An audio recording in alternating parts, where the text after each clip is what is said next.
This is the Three Gun Show, episode 61 with Team Benelli.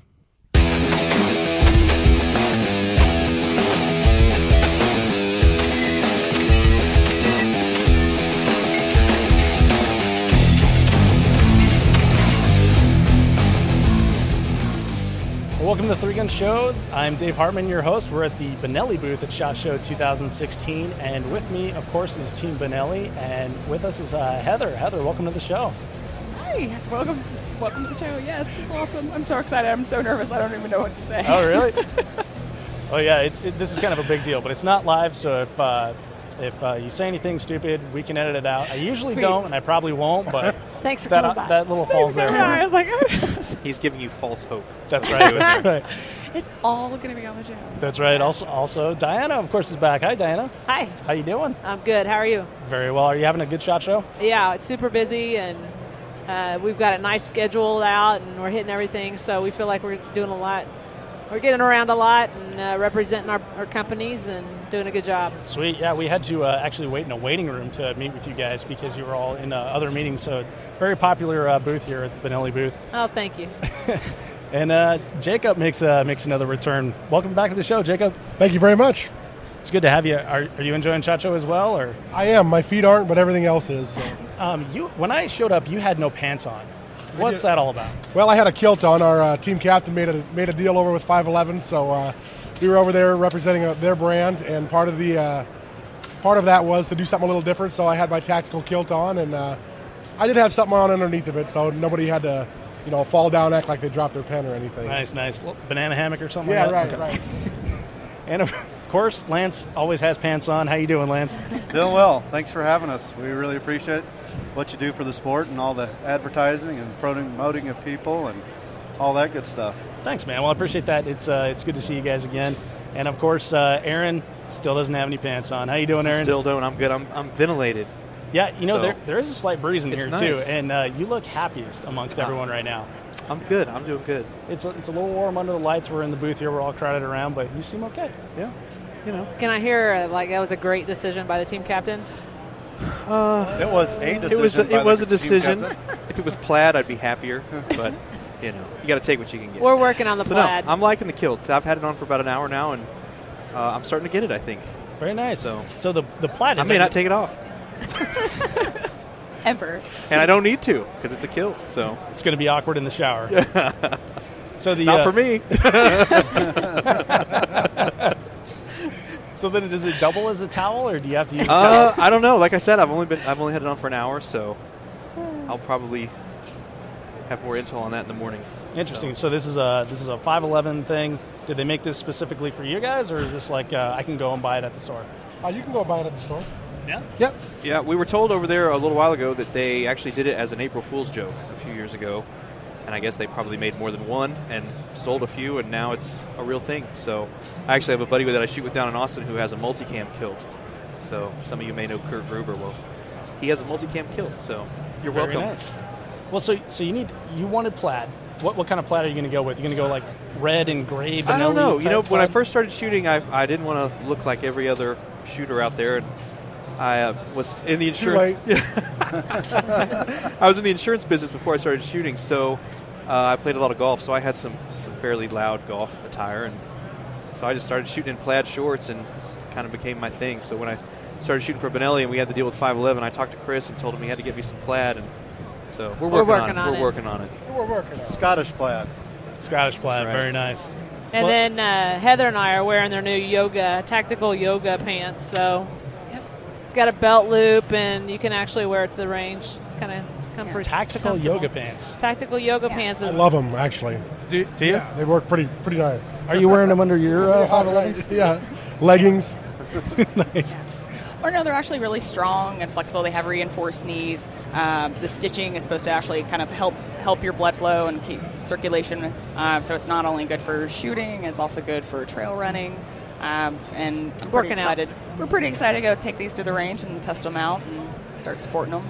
That's cool. And you guys get your tennis shoes on. You look like you're all sporty and ready to run here. And these guys. Yeah, 511 puts a lot of thought into their gear and stuff. It's really, the performance of it is exceptional, and we all shoot it in 3-gun, and it really takes care of us and keeps us warm and dry all year. Very nice, which is important when you're out shooting 3-gun in a lot of the super over the course outlaw matches and things like that, where you're not in a bay and you can go hide inside. That's right. So so Team Benelli, we've got 5 of you guys here, and I hear there's a 6th one as well. Just announced at SHOT Show. Who is the 6th member of your team, Dana? Well, actually, we've had Katie Francis as a junior, and we're adding Nate Stachowicz as a junior. Did I say his name 2 more. right? Staskowitz. Stachowicz. Nate S. That's how I say it. He can't say your last name either, so. Well, that's cool. So what?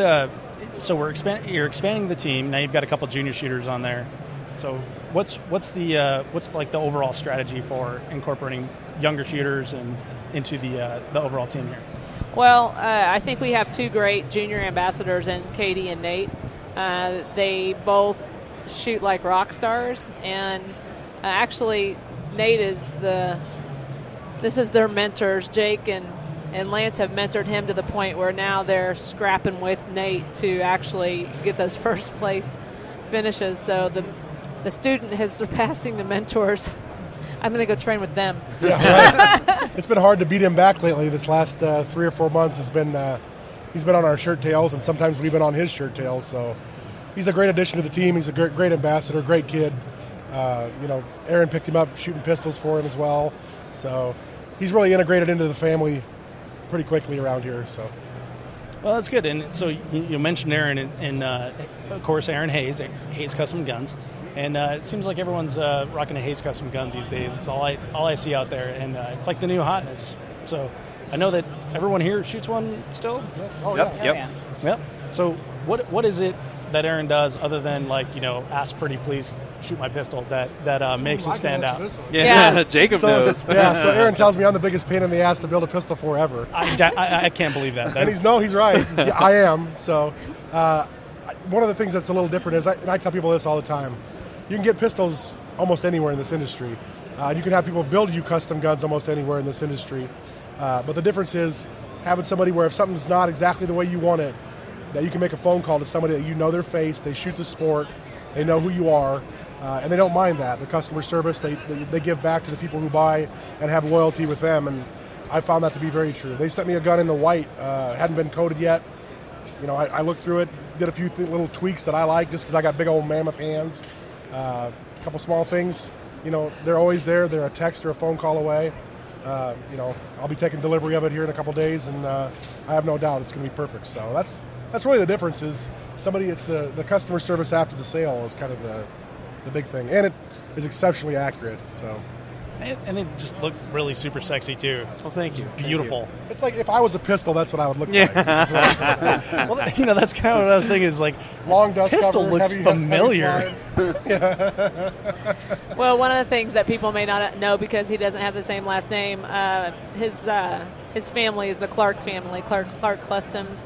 That was his grandfather, and so he's related to the Michelicks, who don't have the Clark name either. But that's where he got his start, was through the Clark Custom Guns. Awesome, and so it's in the blood, and it takes years of practice to perfect, and now you're putting great stuff out there. Well, thank you. We try. We're really happy to have these guys all shooting for us. We were just actually talking last night over some drinks about CMMG 2 years ago was when I first met Jacob and Nate, and we just really hit it off, and really like Nate, really like Jacob. So it was cool when Di started putting together the team that Jacob and Lance were both part of it, and Heather. And so I'm just really, really thrilled to be a part of this team. And like Jacob was saying with the customer service, that's something we really try to do when we're at matches. Is have a face where people can come up and ask me about our pistols or ask people about Benelli. There's not a lot of companies that you can just walk up to someone who represents the company and ask a question, get help with a problem. So, that's something that we really try to provide for everyone that we shoot for, and we've had a lot of great experience so far. The Benelli trailer has become pretty well known. That Di and Ryan all around the country. So, yeah, and it's fun. I really love that aspect of it too, because it's like you're not just like, NASCAR is always something that people use to equate to 3-gun, right? Like, because we like to go fast, and because we all have sponsors, and it's kind of a grassroots thing, and it's growing and everything. But if you go ask like the average NASCAR driver, like, hey, tell me about Starburst, No clue, He didn't right? know anything about exactly, Starburst. but, Yeah. but Tide with- laundry detergent. You think Jeff Gordon does his own laundry? Come on. I think the goal is to open the door to the newer shooters and the younger shooters and stuff. Because when most people start, it takes 2 or 3 years to kind of get in with everyone, and it's so hard to learn everything.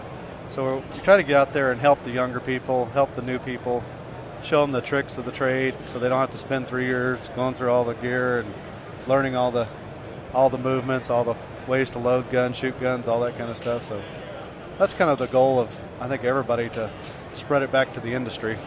You know, Benelli, that was Benelli's, Benelli and Ryan's idea, really got that off the ground. And they wanted to provide a customer service and then also kind of loaner guns. So there has been many times that, you know, somebody's gun goes down or something like that, and I'll get a phone call or a text and say, hey, we need to borrow something. And it's a great service that Benelli provides.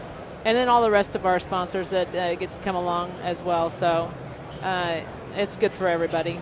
And there's a lot of things that go on in that trailer. It's not just gunsmithing. Well, it's interesting that you say it right now because Jacob is leaning over and he's either goosing you or texting while we're on the podcast here, and Yeah. I can't see which. I was actually just sending a quick message. I have a meeting that I'm told him I was going to be a little late for since we're doing this. So Do you need to go? I do in a little bit, yeah, but it's okay. So Okay. This place is a madhouse, you know, so it's always something. But yeah, So if you see the trailer. So it wasn't a goose, is what? No, Right. well, I was handling it really well if he was goosing me. I was going to say your composure I was was amazing. mid-sentence. If you don't stop that in 45 minutes, I'm going to get mad. So if you see the trailer out on the road, you know, make sure you stop by to see what's going on, because there's always something going on in the trailer. It might just be gunsmithing, but then it might be Aaron's wife Nikki does my hair, and so every once in a while I'll get my hair colored there, and then we just sit around and visit and have a good time. Sweet, it's like a little mobile hangout area. Yeah, Ryan's threatening to put a TV in there, so I don't know what we're going to watch, but Or we could also call it Ryan's like mobile gun cleaning unit. You know, 'cause Yeah. he kind of has a tendency to start cleaning everybody's guns. The Ryan's three-gun Man Cave. yeah, right. But watch ourselves in the 3-gun show. Right? Yeah. There you go. That's Shoot. Just don't misplace his tools. Oh, I'm like, Yep. which drawer? Oh. never misplace a man's tools. I know. Holy cow. don't even touch a man's tools. That's my philosophy. Thanks for coming, Jacob. All right, then. Jacob, man, thanks for coming. I'll be back in just a little bit. Thank you. Excellent. So the cool thing about your team is, like, we see you guys all over the country. You guys are, you know, placed in different areas and everything, and that means you get to a lot of matches. So what does, like, the Team Benelli match schedule look like for 2016? It's really Heather. tough because there's so much going on the schedule these days that, you know, it's rare. We kind of pick 1 or 2 matches throughout the year. I know this year we're going to hit, everybody's going to be at the Extreme match in Texas in April. Yep. And then we're going Gen to go to the Generation 3 gun because we're a title sponsor there. So we're definitely all going to be at those 2 matches. But other than that, everybody kind of sets their own schedule, and we might be all over the country on any given weekend. 4 of us are going to Multi-Gun Nationals here in Las Vegas. Me and Jacob and Lance and Nate will all be there for that. So Very it'll be cool, fun. the USPSA match, right? USPSA, multi-gun. It'll be my first time to shoot it, so I'm pretty excited. Yeah, another thing we're doing is we're trying to split up in divisions a little bit in some of the matches. So Oh, no kidding. Like, so if I'm not mistaken, y'all shot TAC Ops last year, right? pretty much the whole team Yeah, shoots okay. TAC Ops, or has been in the past, but we're going to, at least at 4 or 5 matches this year, kind of diversify ourselves across some different divisions. Cool. So who's switching up? Who's changing? Jacob's going to open. Okay. I think you're going to shoot limited. I'm going to maybe? ladies division in my new fields. So, Get your ass yeah, I think kicked. I'm going to stick in TAC Ops. Okay. And you're going heavy? Yeah, I'm Right, going to shoot Lance? heavy at a couple matches. Very cool. I can see that. We got one team thing we're doing at Rocky Mountain this year where you got to shoot heavy scope. We're shooting heavy iron, tac scope, and tac iron. Very So- cool. And the Army Marksmanship Unit won that last year, so you guys going to give them a run for their money this year? They did. We're going to go shoot against them. Awesome. Well, that's really cool to see the diversity and you know, trying to get those titles in every category when you go to the matches. I know which one to trip at which time, so that'll help. Well, and we mentioned he's going to go to heavy, so that's kind of I feel sorry for anybody who goes to heavy because your expenses are going to Yeah, go for up. sure. But Fiocchi's a great partner, and they've got some great ammunition across the line. And so I know Lance is going to go out there and rock it. That's awesome. So you run Benelli pump then, Supernova, something like that? There'll be a couple matches where you have to shoot a pump, but most of them actually in heavy still let you shoot your semi-auto, so we'll still get to run our M2s. A couple matches you have to shoot a 45. Some it's just major, like USPS Nationals, you can still shoot a 40. I think it's limited to 10 rounds, but you can still shoot we can still shoot our normal shotgun. Some of them actually can shoot your normal pistol. Most of the requirements is always in the rifle, and then there's a variation amongst the other guns. Right, and so then the rifle you have to do like a 308. And so not only is it more expensive because the 308 ammo is more expensive, but then you have like your 45 pistol, your 40 pistol, your pump shotgun, your auto shotgun. So yeah, it does seem kind of the rule sets. Yeah, for the various outlaw matches with heavy, it seems with regard to heavy more than anything else, vary so wildly that you could literally have 4 or 5 different equipment setups to shoot heavy at a half a dozen matches across the country. So it's read the rules is the moral of that story. Because I've seen people show up with the wrong gear. They read the wrong rule set or had another match in their mind they thought they were going to and didn't have the right gear. So yeah, that's definitely the case. Luckily, we're affiliated with Hayes, so I think he's making me 16 pistols, so I can compete in all the different variations. That's awesome. So that reminds me, Aaron, when I talked to you and we had your your interview on the 3-Gun Show, you mentioned that you were borrowing a pistol from a friend. Yep. The shoemaker has no shoes type of thing. Have you made yourself a pistol? Well, yet? we made him another pistol, so now that one's sort of mine. So no, my brother Ben and I, we get a gun we really like, and then we wind up selling it. It's just we've got such high demand right now. It's we don't have any. We were talking about whether we should try to do a booth next year here at SHOT, and the fact of the matter is I don't have any guns to put in it if I did have a booth, because when we get a gun finished, our customers are literally either standing there watching me put it together or on the phone live listening to me put it together. How does it feel? How does it look? So, they're in such a hurry to get their guns and start shooting that we hardly have anything on hand. So, but me and Ben have got a couple of ideas for guns we're going to build hopefully for this season with some Damascus steel slides and some kind of exotic stuff that maybe will make people not want to buy them right, from us. That's the secret. Yeah. Go really exotic. No one will want that. make them ugly. So that's right. So. But yeah, one of my friends, whenever we build him a gun, he's kind of helps us with some of our design ideas and stuff. So a lot of times when we have an idea, we'll build another gun and test some stuff out, and he usually winds up buying it. So I just make him put ambi safeties on all his guns. I'm a lefty, so I just make him put some controls on there that I can shoot him, and so it works out good. It's better to take a loner to the match. That's right. Well, and then if there's a problem, it's like, wow, someone else's gun. Not I don't my know how gun. to shoot this. I didn't put that recoil spring in there. Why is that the wrong spring? So I can't shoot someone else's pistol. Built-in excuse. That's right. Why is this gun so dirty? Someone else has been using it. Yeah. So then, are you ladies staying in TAC Ops then? I think so. I wouldn't mind giving irons a shot. I've always had success when I had to run across an iron in open sights, so I might do that. But that's not a whole lot of, that's just taking off a scope and giving her a shot. So all right, so you're going to stick to like traditional irons instead of like a 1X optic? I don't know. I haven't given it a whole lot of thought, but I just know that I want to give it a shot. Well, we have to decide right now. I do. Okay, well then I might stick with that. I already started building a setup dot for that. So for TAC irons? Or? Yeah. What are you looking at? You like it? Yeah, I do. I think it's kind of, trying to stay well-rounded and shoot the different sports and kind of start dabbling in different divisions. Someday when I'm a big kid, I'd like to shoot heavy. But I don't know. I don't know if I could offhand a plate rack with the 308. I feel like that might be a whole other level of skill there. Start hitting the gym a little bit more. Yeah, work. More bench presses or something like that. Yeah, but no, I think there's some plans definitely for TAC irons here in the future. Cool. So then how do you decide what match you're going to shoot TAC irons, what match you're going to shoot TAC Ops? Call them and ask how small the targets are. Oh, okay. And if they repaint between squads, that's a big one. Yeah. Are we repainting the targets, or are we going to have nice gray targets tucked into the woods about 400 yards away? That sounds good. Yeah, exactly. So like local matches, whenever we had to shoot like a long-range stage when I shot limited, I would always be like, I'll go first, and I will go paint that target and run down. Yep. Yes. It makes a huge difference for those iron shooters, that's for sure. Yeah, absolutely, when you can't see the little targets. Yeah. And the color of the targets, there was a couple matches I shot last year where the targets were orange, and the guy I was shooting with was actually shooting limited and was colorblind. So his dot visibility on target was just non-existent. So he had a pretty rough time.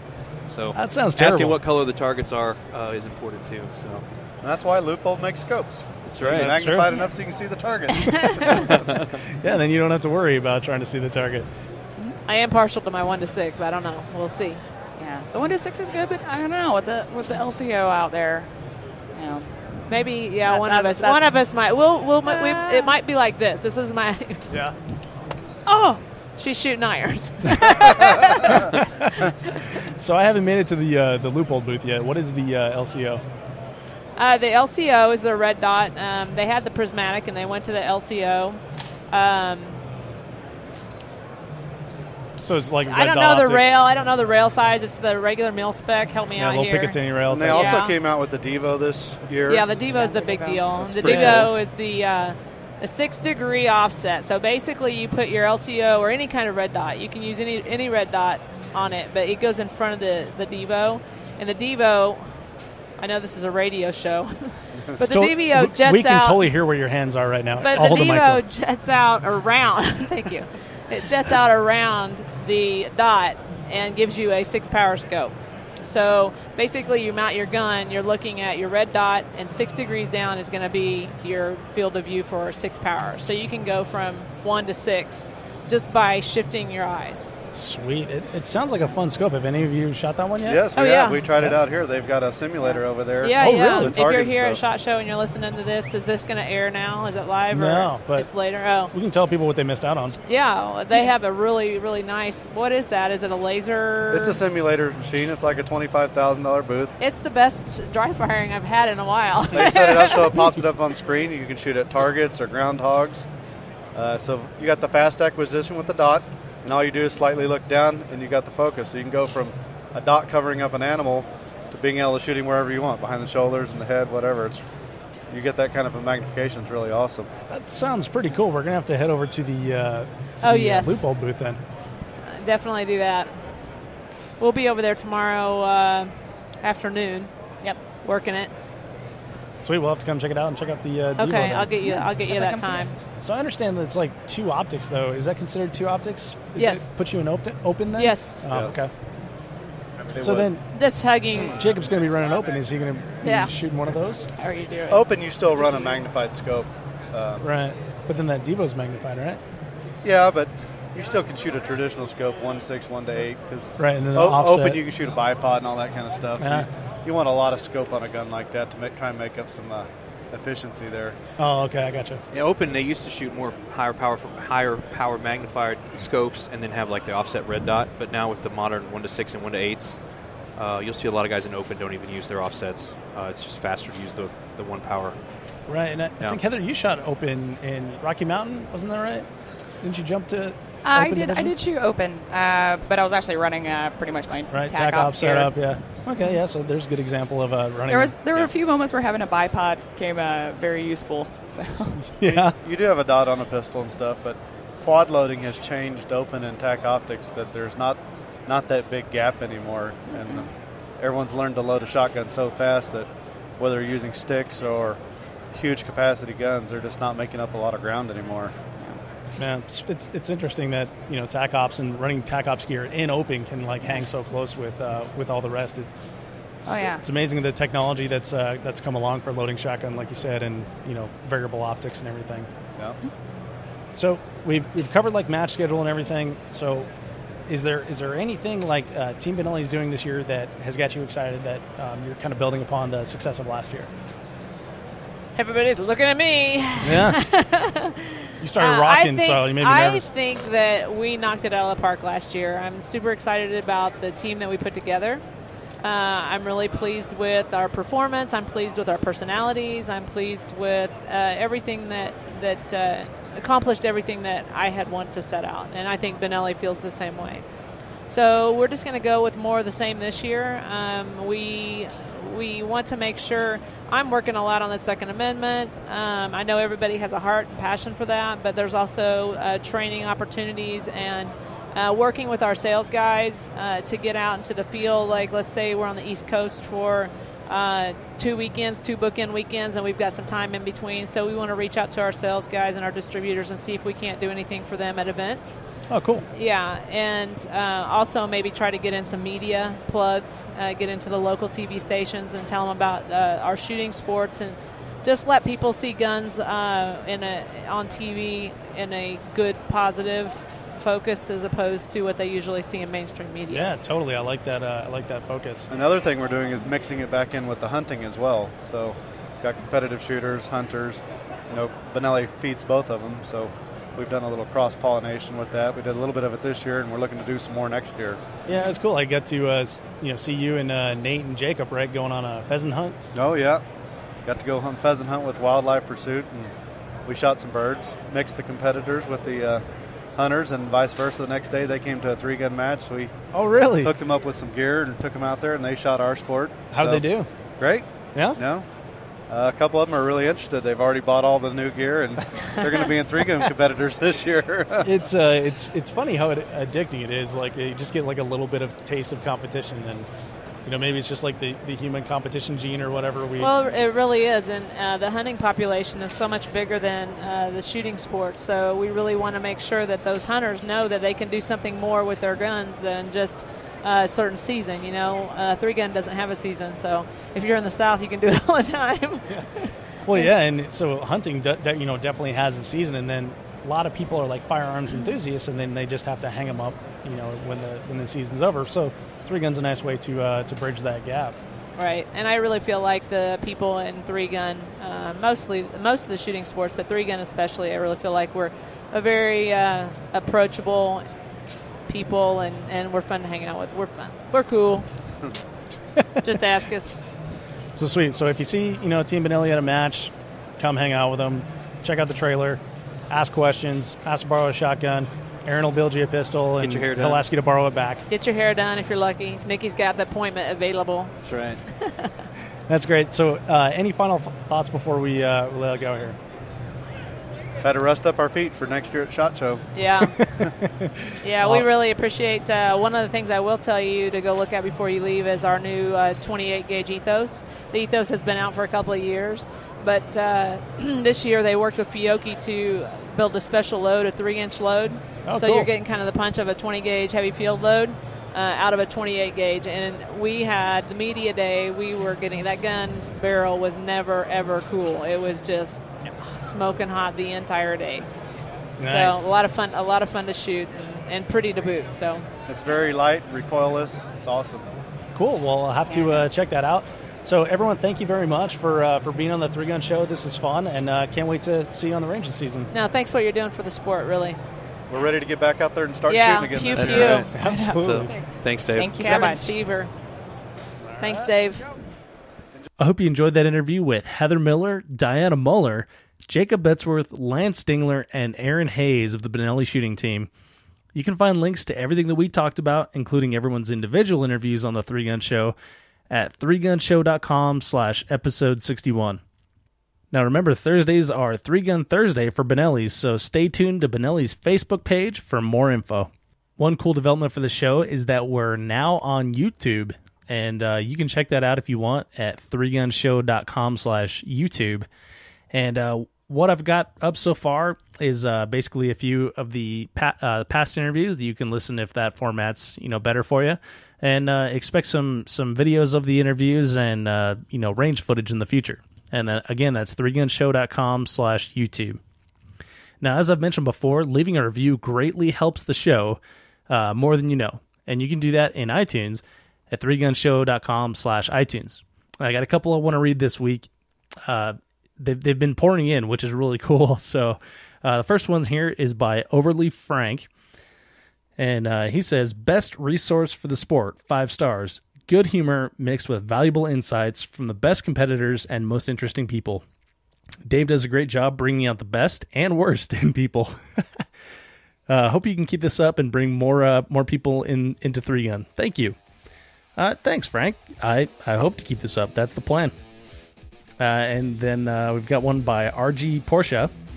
And RG says, love this podcast, 5 stars. Dave has really sucked me into the sport of 3-Gun. I'm amazed at the interviews he's able to get from some of the best shooters in the world. Dave is also very knowledgeable and fun to listen to. I highly recommend this podcast to anyone who loves guns. Smiley face. Thanks, RG. Appreciate that. It's very nice of you to say. If you want to leave one of your own, again, I'll be forever grateful, and you can do so at 3gunshow.com/iTunes. Thank you so much for downloading, listening, and subscribing to the show. I'll catch you in the next episode.